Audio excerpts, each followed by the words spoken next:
Welcome to the 20th episode of Nerds and Friends. Today we have Nathan Childs joining us today. Hello, hello. Nathan, why don't you tell the listeners what you do and what we're going to talk about today? Well, for a living, I work for a manufacturer of aluminum wheelchair ramps. That's awesome. And in my off time, I play Xbox or PC or PlayStation. I play a lot of Gears of War, Fortnite, Halo, Call of Duty, sometimes Grand Theft Auto, depending on the day. Nice. I've got a Xbox, like I said, PlayStation and PC, and I play a little bit of everything. That's awesome, man. Well, tell us about work. So you build wheelchair ramps? Yep, That's really cool. It basically, if you go to like a hospital, you see an aluminum wheelchair ramp, and it says, and I work basically for one of the biggest manufacturers of wheelchair ramps. That's really cool. Company name is PVI, and we ship worldwide. Oh, wow. Worldwide. That's cool, man. We've had stuff go to Japan, China, wow, Africa. That's so cool, dude. So when you're building these, so you're doing the actual welding, right? You're actually getting the metal to shape up and everything? Yeah, I'm not doing the actual like welder in hand, but I help run the robots, and I can manufacture legs or brush, or basically we manufacture everything in-house. So every part we need for the ramp we do in-house. Wow. And I have a hand in helping do all of that. Dude, that's so cool, man. How long have you been doing that for? Just a few months, right? About 5 or 6 months right now. Nice. That's awesome, dude. It's a pretty fun job. I really can't complain. What's it like working with robots? I gotta ask. They're temperamental. Oh, really? Yeah. They if you don't run them exactly right, they tend to be like, nope, I don't like that. Nope, we're not doing that. And I kind of goofed a little bit last night because I tried to fix it and I just kind of messed it up worse. But oh no, we got it fixed. Nice, that's good. Have they shown any signs of intelligence or wanting to rebel? Surprisingly enough, no. That's good. That's good. Yeah. My coworkers I'm more worried about with the rebelling part, but what can you do? What can you do? Well, a fun question I like to ask guests on the podcast is, if you had to go on a road trip with the main character of the last TV show you watched, who would that be and how would it go? It would be, well, actually I've got a TV show on in the background. It's called Hot Rod Garage.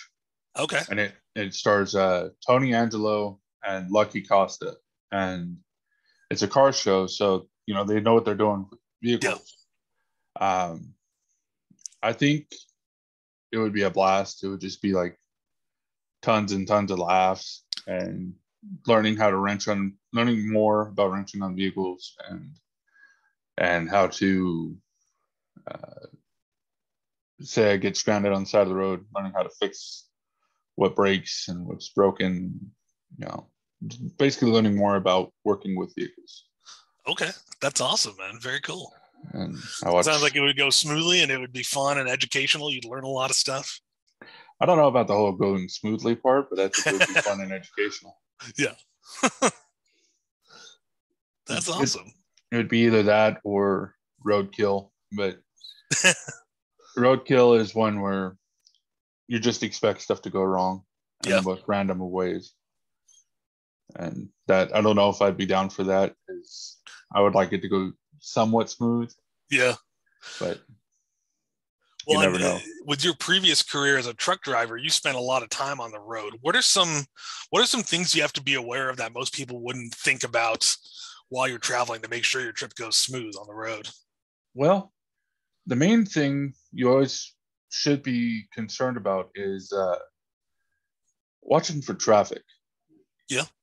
You never know if somebody's having a bad day and they just, me being a trucker, you never know if somebody's just having a bad day and they just want to be a dick to a trucker, or say you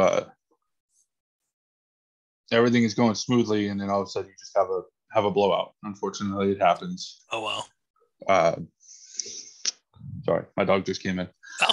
Oh. We love having dogs on the podcast for cameos. Oh yeah, he'll probably pop in here in a minute. Excellent. Needing some attention. I'm going to take him for a walk when we're done here. Nice. But like, always got to just be vigilant of traffic, be vigilant of road hazards, deer, elk, antelope. No, not antelope. That, but like deer, elk, animals in the road, and you know, some people might say, "Oh, you got to be wary of the cops too." But in my experience, you don't really got to be wary of the cops unless you're actively being stupid, right, running overweight or speeding or whatever have you.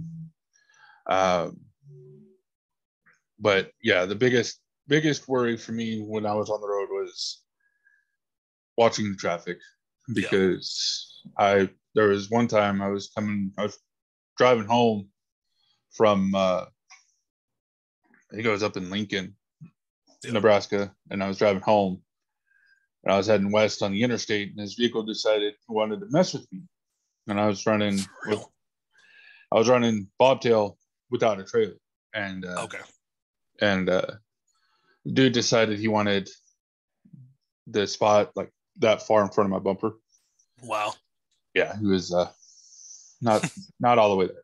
Oh. So he jumped over in front of me, slammed on his brakes, and then took off again. So I tried to slow down to like 45. Well, unfortunately for him, fortunately for me, there was a pair of Lancaster, Nebraska sheriff's deputies in the center median. Oh. He did it right in front of him. Oh. So he got some comeuppance right then and there, huh? Uh-huh.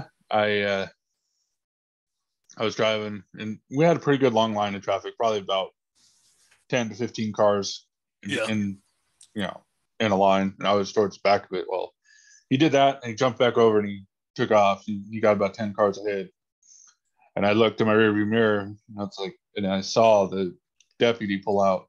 Like, oh, great, he's going to come after me. That's just what I need. Yeah.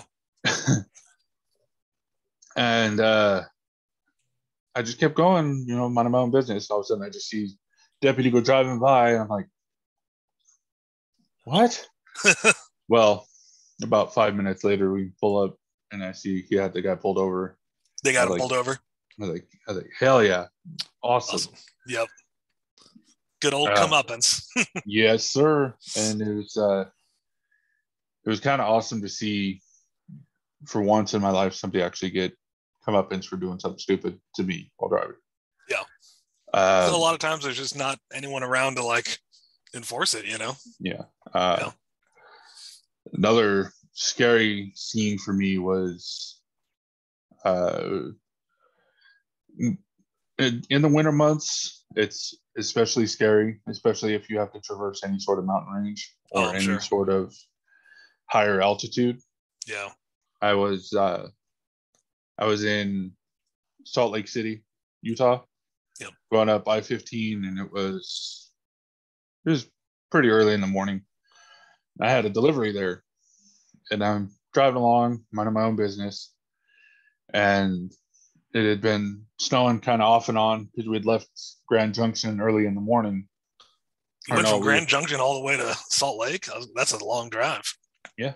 Wow. That was a normal day for me, but it was Green River, Utah, so it's about 2 hours close. Yeah, still a long drive. I've been through that way. Yeah. And I'd stopped at a rest area. I had to get out and walk around and kind of see what the weather was going to do. Well, while I was there was a state trooper helping a guy change a tire on his pickup. So I helped the state trooper out. Oh, it's awesome. The tire. Well, got back in the truck, and I was like, all right, well, we got to go make this delivery. We're going to be late. It doesn't really matter. So this is when I had my ex Tara on the truck with me. we got on the highway, and it was 5 lanes, and the highway was deserted. Wow. It was literally me, and the next car was maybe half a mile in either direction. Which normally would be ideal, right? Because there's just no one around, and it's normally it'd be ideal, but yeah. that day it was kind of scary. Yeah. Well, we're going up the highway, and I was in the middle of the 5 lanes. Yeah. Just, kind of cruising. I was doing like 55, I think. Okay. And it wasn't going too fast for the conditions, but it was pretty clear, but it had snow buildup on the shoulders. Yeah. And this little Lexus something or other. I don't remember the exact model of it. Yeah. But he was merging onto the highway. And I remember, so here's me, here's the on-ramp. I'm going up the middle lane, and all of a sudden this car is coming down the on-ramp, and he hit a slick spot. He had to be doing at least 75 or 80. Whoa. He was going way too fast for the conditions. Yeah. And his vehicle made a hard left turn.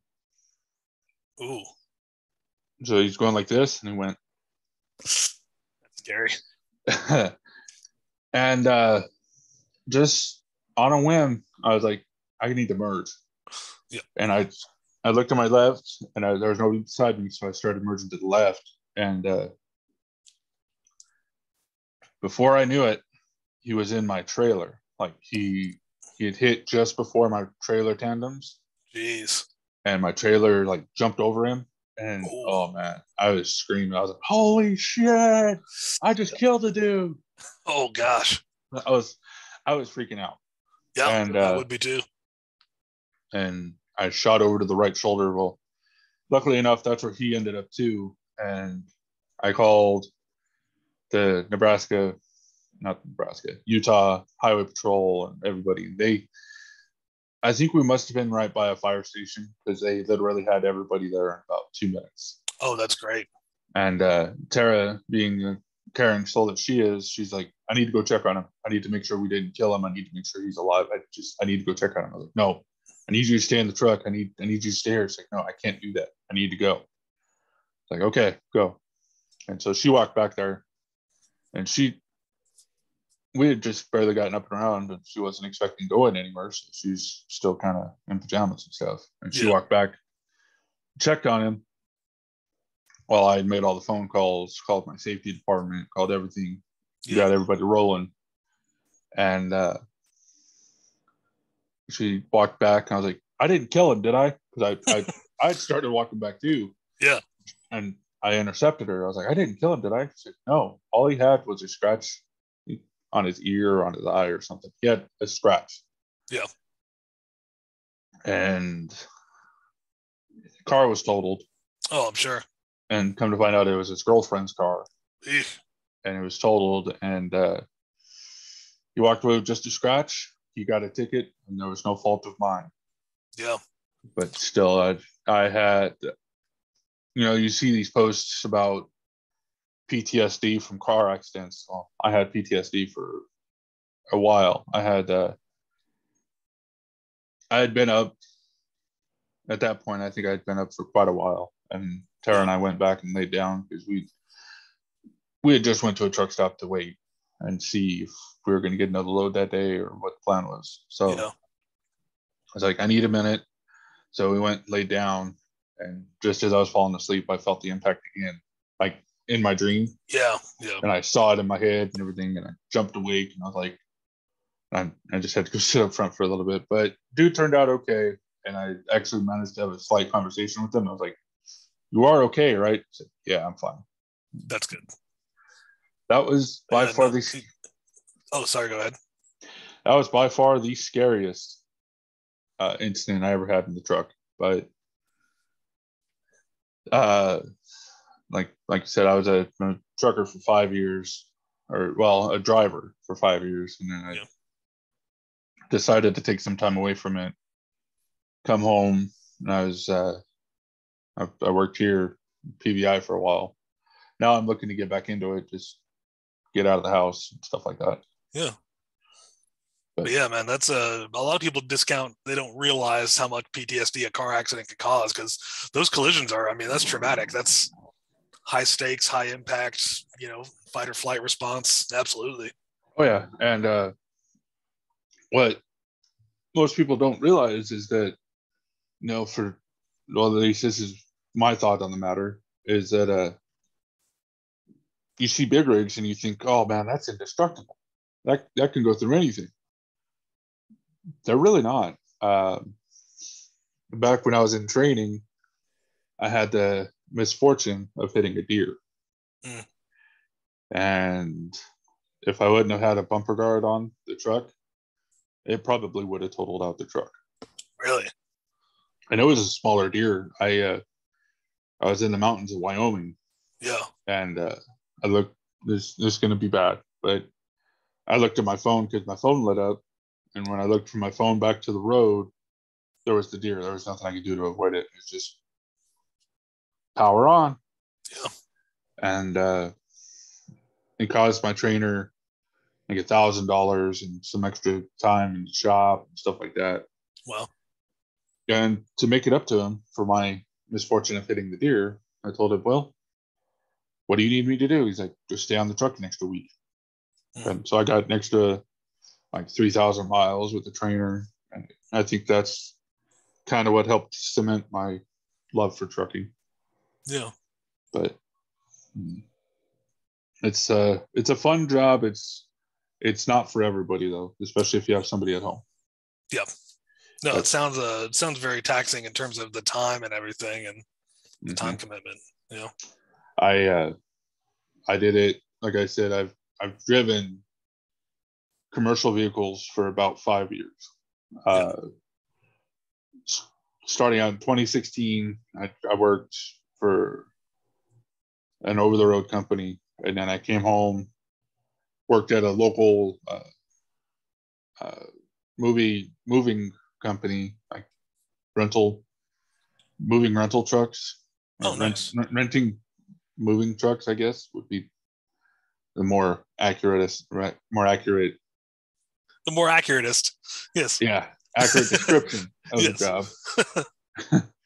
And then I worked for an armored car company. I did that for about 2 years, and that was how you met Nick, who introduced us. Yep. And shit, I still remember that like it was yesterday. Yeah.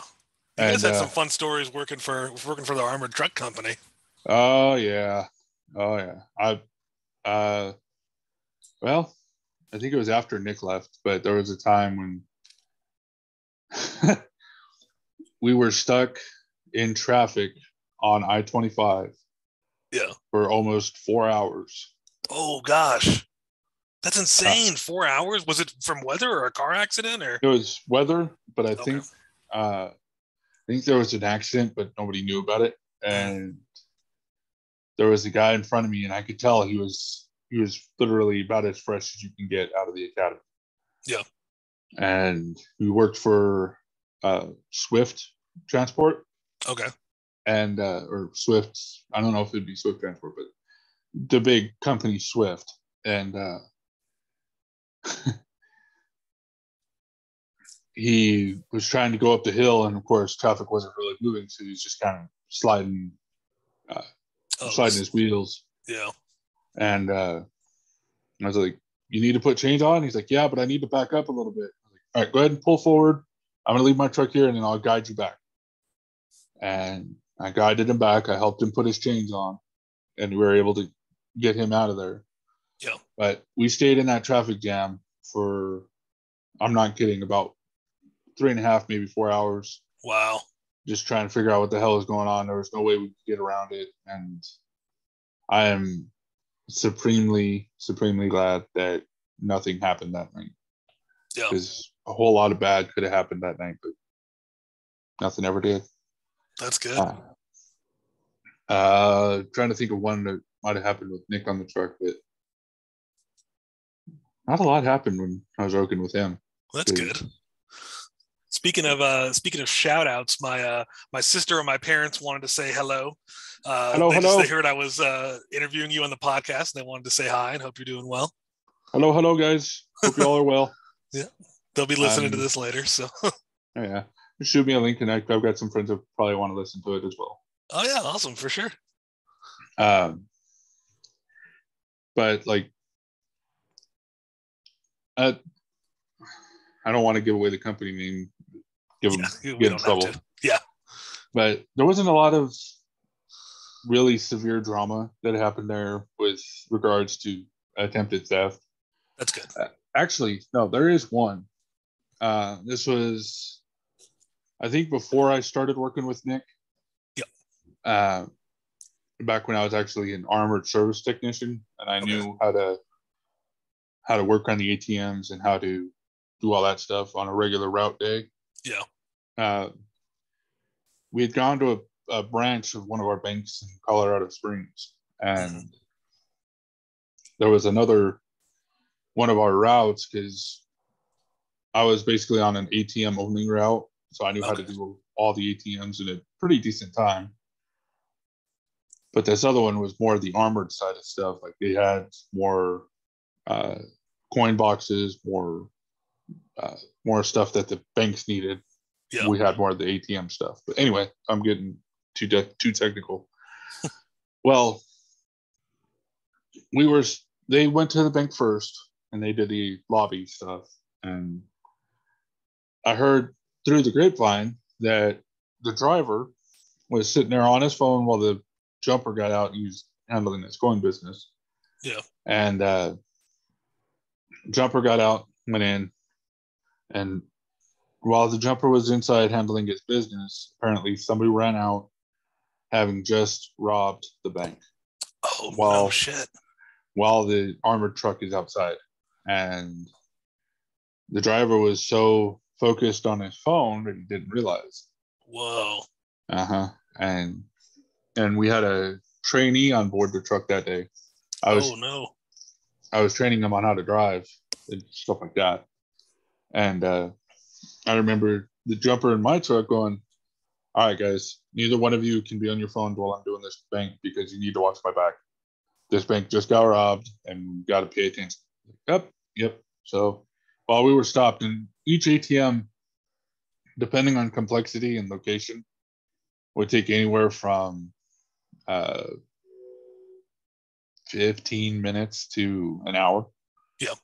Because some of them were just so damn complex. It would take an hour to do them, even for the skilled guys. Just because you had to record everything that's coming out of the bank and going into the truck, right? It has to be all inventoried and everything. And it's usually recorded on the receipts, but driver had work to do, jumper had work to do. They had to reset the accounts and the machines, yada yada yada. I'm going into too much detail. I don't want to give anything away. Yeah. But it was a fun job. It's honestly, if I ever found myself back in the Springs area, I wouldn't mind going back to it. I left on such good terms that I could probably go back.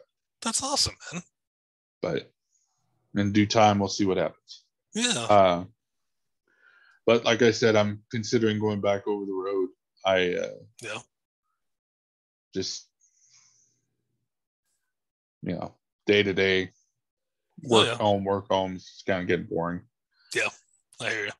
One thing about trucking is, like, for me, once you get a taste of it, once you get a feel for it, it's kind of like, and I don't mean this in a bad sense, but it's kind of like a drug. Okay. Where you start getting the itch, and you start getting the need, I guess, not necessarily the need, but you get an itch for it. Yeah. And it's kind of you wake up every morning in a different spot. You get to see more parts of the country than most people do. Yeah. Like I've traveled in and through the continental United States, the lower 48. Yeah. I've gone coast to coast. I've gone from Maine to Florida, and from California to Georgia, Wow. California to New York. Kind of like the Johnny Cash song, I've been everywhere. That's awesome. If you think about that song, that song really applies to my life. Like, I'd have people, hey, when are you coming this way? I have no idea, but I can let you know. It'll be like a day in advance. Yep. Okay, that's fine. And I've actually gotten to meet and hang out with some friends that way. That's awesome. I will say my favorite state to pass through. Well, I've actually got a couple because, there's just some states I like more than others. Like nothing wrong with the people there, but my least favorite state to drive through has to be Utah. Yeah. Is it because of the other drivers in Utah? Well, kinda. I know when I visited Salt Lake City a couple of years ago, I was shocked at how aggressive a lot of the drivers were. Yeah. It was surprising to me. Well, it's not only that, but I was gonna make some coffee, but I didn't get up there. Oh yeah. It's not only that, but it seems like when I was on the road with the company I had that accident with, yeah, every time we had something going to Salt Lake City, I would have somebody like the one and only time a truck has ever broken down on me and almost left me completely stranded.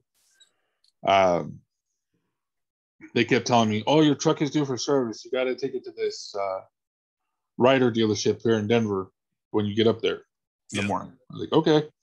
So, like I said, I had Tara on the truck with me then, and we got up in the morning, ran up to Ryder, and we were there most of the day. And they got the truck serviced, and dude forgot to put in an O-ring in the fuel filter. Oh no! So I lost all fuel pressure. Oh shit! And that morning we got up. Well, like I said, I lost all fuel pressure. So I was doing my best to keep the truck running, but it was not happy. Oof. It was not necessarily pinging, but it was just tough keeping it running. Like, no matter what I did, it wouldn't be running. So finally, I just said, screw it, shut it off. And the next morning, we had to be in Salt Lake City by some stupid early time. And we went to bed that night, and I didn't think of it. And it got down to like, I think it was 10 degrees. It was cold. Whoa. And my truck wouldn't run. And I'm surprised Tara and I did not freeze to death that night. We got a hold of the shop, and they primed my fuel system for me. Yeah. Got the truck running so I could get some heat in there. Yeah. But it was still having issues, and check engine light was still on, everything like that. So the next morning, we hit the road, and we got all the way to just south of the Wyoming border. Yeah. And the truck kind of quit. I was like, God damn it. So we ended up having to turn around, go back to Loveland, I think. Oh, okay. Back to another Ryder dealership there, and they actually fixed the truck up. But it was like it seemed like every time we were going, or anytime I was going to Salt Lake City or we were going to Salt Lake City, something would happen. Oof. And it was like Salt Lake City is a bad luck charm for me. Oh, yeah. But my favorite state to drive through are either, it's going to sound really weird, but California, like LA area. Yeah. I've always loved the LA area. I don't know why, but also, oddly enough, New York City. But I don't want to I like driving through it. I don't like stopping there if I can avoid it. Yeah. I've only ever had one load go into town there. Golly. Oh, I bet driving in the city sounds like a nightmare. Oh, you have no idea. Especially I can't imagine driving a regular car, not let alone a freaking big rig. Dude, when I was working for Loomis, I'd gone to New York to visit a friend. Yeah. Or no, it was New Jersey, but still, I was in the area. Yeah. And I landed at LaGuardia. That airport's fun. The airport was fun, but it just seemed like all of, like, if you think Salt Lake City is bad. New York City, the cab drivers are about as salty and as crazy as you might expect. Uh-huh. We've gotten cut off more times than you can imagine. Oh, wow. And it was just, yeah, I don't, it's fun to visit, but I would not want to live there. Yeah. But like state-wise, my favorites are Montana and Idaho and the Northeast, like New Hampshire and Vermont. Oh man, I love Beautiful Vermont. scenery. Yeah. I went up there when I was first learning how to drive, and we went through Connecticut, and there was hills there. This one hill had a castle on it. Whoa. I don't know if you've ever been to Bishop's Castle in Colorado, but it was. I like haven't that. Actually. It was like that. Yeah, it was a big castle, and you could see it from the interstate. And oh, cool. I was like, I want to get a picture of it, but I'm driving, and traffic's crazy. But yeah, like up in Maine, New Hampshire, all that area. Kind of a pain in the ass if you want to find a truck stop because there's not a lot of truck stops up there. But yeah, that's neither here nor there. Anyway, that's cool, man. It's such a fun job. Like I say, it's like once you get the taste for it, you're hooked, you know. Yeah, and then it's hard to resist that temptation. Yeah, but the only thing is, I don't want my dog to get bored. That's why I'm kind of like, meh. Oh yeah, we could go with you, right? Mm-hmm. That's why I'm kind of looking for a company that would let me have it. Yeah, with me because I'm not boarding him. He's kind of when we got him, we got him more for a service dog for Tara for when her anxiety and stuff would act up. Yeah, so he would help ground her and stuff like that. Yeah. And he does that job really well. He's a really well-behaved dog, I can say. I met him. Yeah, Thor is a good boy. Really let the podcast officially show Thor is a good boy. Well, they might freak out when they see him because you think of the name Thor, you think of a big old goofy dog. You know, well, he is a big old goofy dog, but yeah, very well behaved. Yeah. Let's see if I get him in here. Bubba.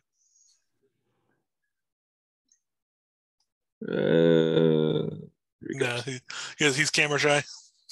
Yeah, he is. He knows when I've got cameras up. Come up here. Come here. Come on, get up here. Come on. Oh, there he is. Hey, Thor. Hey, Bub. Look at the camera. Say, nope. Oh, he's like, nope. What a good boy. Thank you, Bub. Oh, he's a good boy. He turns 4 on Valentine's Day. Oh, that's awesome. Well, happy early birthday from Nerds and Friends to Thor. Oh, come on. Okay. He just wants to snuggle now. Oh. Yep. He's just laying on me. Yeah, we got him more as a service dog. We when we picked him up, he had been in the shelter for about a month. Oh wow. And the first time because we had gone to the shelter beforehand to look for dogs, because Tara was talking about wanting to get a dog, you know, getting our own place, getting a dog, stuff like that. Yeah. And we had gone and we found this one dog. And we wanted to buy him that day, we wanted to get him that day, but I didn't have the money. Yep. So we were like, oh, I really want him, but just don't have the money. And I guess something else must have felt off because it didn't feel 100% right. Yeah. So we put him back. We left. I had to go on the road for 2 weeks. This was right at the beginning of COVID. So I was trying to stay away from home as much as I could because I didn't want to risk my mom getting it. Yeah. And when we got back home, we went back up to the shelter, and I had the money to get the dog that day, and I was fully prepared to get him. Yeah. And we got there, and he wasn't there. Mm-hmm. And so we walked through, and I was kind of a little upset about it. Yeah. I was talking to Tara, and I was like, "Hey, you know, let's find a dog. You know, let's see what kind of dogs they got." And they had this older spotted pit bull. And I was like, I want to take a look at her. I want to, meet her. And I walked through and I saw a whole bunch of other dogs. And I was like, I want to meet that one, that one, that one. I want to stay here for a little while and meet him. And when I saw Thor, his name at the time was Ziggy. Ziggy. I was like, just everything in my mind in regards to him just kind of cleared. I was like, the hell with the rest of the dogs. I want to meet this dog. I want to meet this dog. Lady comes up, she's like, you sure? He's been here for a month. And I'm like, yeah, I want to meet him. So she led us into the little meeting room and put it palm and led us into the little meeting room, and Tara sat on the bench and I sat on the floor in the corner because I wanted to see if he'd come up to both of us. Yeah. He came up to her and just, it was like immediately he bonded with her. Oh. And he's like, he finally noticed me. He came up to me, and it was just like love at first sight. That's awesome. And like I said, they had him in there for over a month. Or no, It was exactly a month when he came in, when we got him. But we didn't see him the first time because he had a UTI. So he was down for 2 weeks. Well, so we met him, and then we turned around, we walked out, and I looked at Tara, and I literally went, and she goes, what? I go, should I pull the trigger? Because he was only $50 with everything, all of his vaccinations and everything. Oh, wow. And she stood there, she literally looked up, she goes, yes. It's awesome. And that's how we got him. And he went on the road with me for a while, or with us for a while. He was the most amazing dog you could ever have in a truck. That's awesome. He figured out how to roll down the windows, how to stick his head out of the window. Like if I was going down the road at highway speed, he knew keep his head in the truck and just kind of relax. Yeah. But when I'd start slowing down, like going to the light or something like that, he knew to roll the window down, stick his head out, stand on the mirror, and just feel the breeze. Oh, that's so cute. And he's such a dork. He every night when I get home, he's always there to greet me, and every time he greets me, he jumps up, puts his paws on my chest, and I just lean down and he just gives me a kiss. He's always done that. I love it so much when he does it. He just makes me feel. It's so adorable. Yeah, so adorable.